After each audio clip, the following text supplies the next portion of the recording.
नमस्ते जी, मेरा नाम सीताराम है। आज इस वीडियो में मैं आपको गुलाब में ज्यादा से ज्यादा फूल कैसे आए इस बारे में बताऊंगा। गुलाब के पौधे को अक्टूबर के महीने से ही इस तरह से अपने को इसकी कटिंग करनी पड़ती है जिससे इसमें ज्यादा से ज्यादा फूल आए। अक्टूबर का महीना गुलाब के पेड़ के लिए बहुत खास है क्योंकि इसी महीने में इसकी कटिंग की जाती है। तो जैसे आप ये पेड़ देख रहे हैं, ये 1 साल पुराना पेड़ है, तो ये काफी ब्रांचें बढ़ी हुई हैं। तो अपन इनको करीब तने से 1-1.5 फीट ऊपर से गुलाब कटर से ऐसे काट देंगे। पर काटने पे ये ध्यान रखें कि इसमें जो ये आंख निकलती है इसके थोड़ा सा ऊपर से काटें क्योंकि नई पत्तियां यहीं से निकलती। जो भी सूखी टहनी है, जो भी खराब टहनी है, उसको बिल्कुल निकाल दें। इस तरह से करने के बाद ये सारा सूखा हुआ हिस्सा निकाल दिया इसका, और ये जो नीचे खराब टहनियां हैं ये सारी हमको हटाना बहुत जरूरी है। अब ये जैसे इसमें ये लग रहा है कीड़ा था तो इसको नीचे से ही काटना पड़ेगा। जैसे आप देख रहे हैं इसमें ये कीड़ा है या कोई चीज है तो इसको हम नीचे से काटेंगे। अब ये बिल्कुल फ्रेश निकला, इसी तरह इसको काट देंगे। अब ये करने के बाद अब इसके अपन चारों तरफ 1 फीट की गहराई में, मतलब 1 फीट की दूरी में चारों तरफ खुदाई करेंगे। तो हमने इसकी पूरी तरह से कटिंग कर ली। कटिंग करने के बाद हमको इसकी खुरपी से चारों तरफ अच्छी तरह से खुदाई करनी है। करीब 1-2 इंच गहराई तक इसकी ये पुरानी जड़ें दिखाई दे, वहां तक खुदाई करनी है।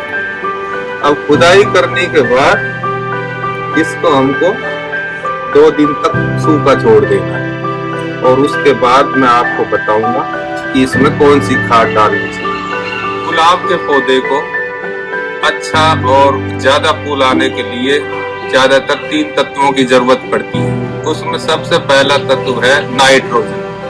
नाइट्रोजन हमको सड़ी हुई गोबर की खाद से मिल सकता है। जैसे कि हमने ये सड़ी हुई गोबर की खाद दी है और एक पेड़ के लिए करीब 1 किलो 1.5 किलो सड़ी हुई गोबर की खाद होना चाहिए। इसमें नाइट्रोजन की मात्रा होती है। नाइट्रोजन पेड़ों की पत्तियों की ग्रोथ करने के लिए बहुत अच्छी होती है, इसलिए सबसे पहले जरूरी है कि नाइट्रोजन पेड़ में डालें। गोबर की खाद आसानी से आपको या तो नर्सरी में मिल जाएगी, जहाँ पेड़ पौधे मिलते हैं, नर्सरी वाले भी रखते हैं। ये करीब 60-70 रुपए का एक सीमेंट का कट्टा भर के देते हैं, उसको लाके हम उसको यूज में ले सकते हैं। दूसरा तत्व गुलाब के लिए जो जरूरी है वो है फास्फोरस।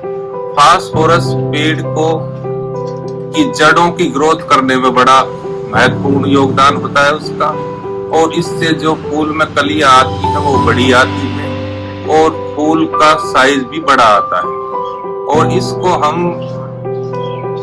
हड्डी की खाद से प्राप्त कर सकते हैं। एक पेड़ में करीब 1 मुट्ठी हड्डी की खाद डाल दो।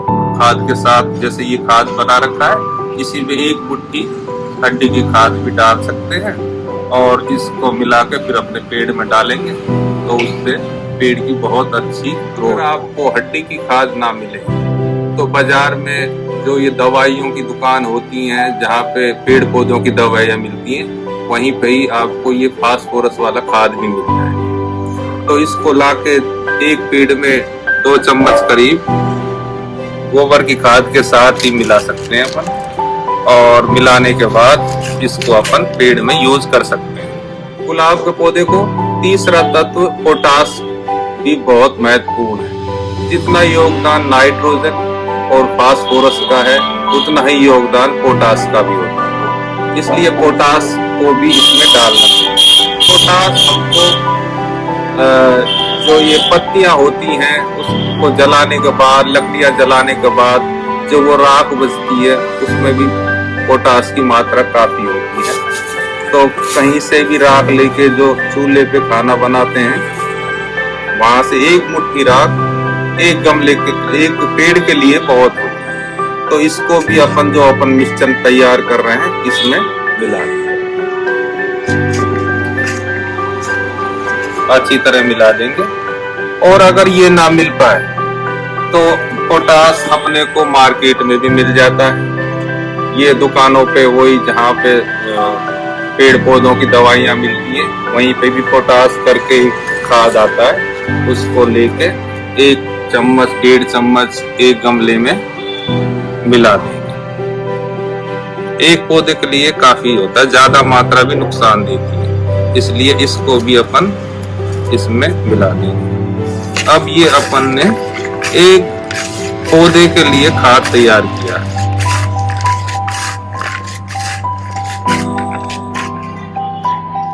पोटाश डालने से जो पेड़ होता है उसको मजबूती मिलती है, उसका तना मजबूत होता है, वो हवाओं से इधर उधर नहीं होता और वो अपने दम पे खड़ा होने की क्षमता प्राप्त करता है। और इसको डालने से जो फूलों का कलर आता है वो बड़ा चमकीला और एकदम सुंदर आता है, इसलिए ये डालना भी बहुत जरूरी है। जो हमने पेड़ में ये चारों तरफ जो गड्ढा बनाया है इसकी जड़ें भी जो हटाई है थोड़ी थोड़ी, अब इसके अंदर जो हमने ये खाद का मिश्रण तैयार किया है इसको डालेंगे। तो हमको जड़ों के चारों तरफ इस खाद को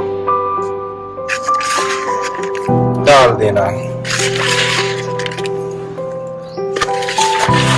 और इस तरह से अब हमने इसमें तीनों तत्वों का मिश्रण बराबर मतलब सही मात्रा में मिला लिया है और अब इसकी पूरी खुराक हो गई है। अब ऐसे डालने के बाद इसके ऊपर थोड़ी थोड़ी मिट्टी ऐसे डाल देंगे और इस तरह से करके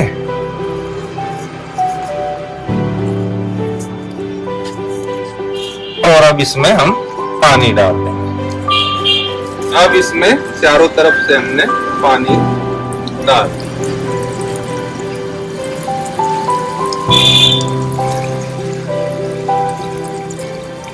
अब इसमें एक बार पानी अच्छी तरह डल गया है, अब इसमें 3-4 दिन पानी की जरूरत नहीं पड़ेगी। जब मिट्टी ऊपर से सूखने लगे फिर दोबारा पानी डाल दें। और उसके बाद जैसे हमने अब अक्टूबर के महीने में खाद दिया है तो इसकी दूसरी खुराक हमको दिसंबर में एक बार और डालनी पड़ेगी, क्योंकि उस टाइम इसमें कलियां आना चालू हो जाएंगी। तो एक बार हम पोषक तत्व और दे देंगे तो ये फूलों से लबालब हो जाएगा और अपने घर की सुंदरता बहुत ही अच्छी बनी रहेगी। गुलाब के पौधे को जब लगाएं तो इस बात का विशेष ध्यान रखें कि गुलाब को धूप पसंद है, तो इसको ऐसी जगह लगाएं जहां धूप आती हो, ऐसी जगह ना लगाएं जहां पे पेड़ की छाया पड़ती हो और मकान की छाया पड़ती है। इसलिए और इसमें दीमक का प्रकोप बहुत हो जाता है, तो जहां जिस जमीन में दीमक हो उसमें अपन इसमें नीम की खली का प्रयोग भी कर सकते हैं। नीम की खली से कई तरह के कीड़े जो लगे होते हैं वो भी खत्म हो जाते हैं। और अगर नीम की खली ना हो तो दवाई की दुकान से क्लोरोपाइसोफोस करके एक दीमक मारक दवा आती है, उसकी 2 ml 1 लीटर पानी में घोल के इसमें 15 दिन में एक बार डाल दें तो उससे अपने दीमक से छुटकारा मिल जाएगा।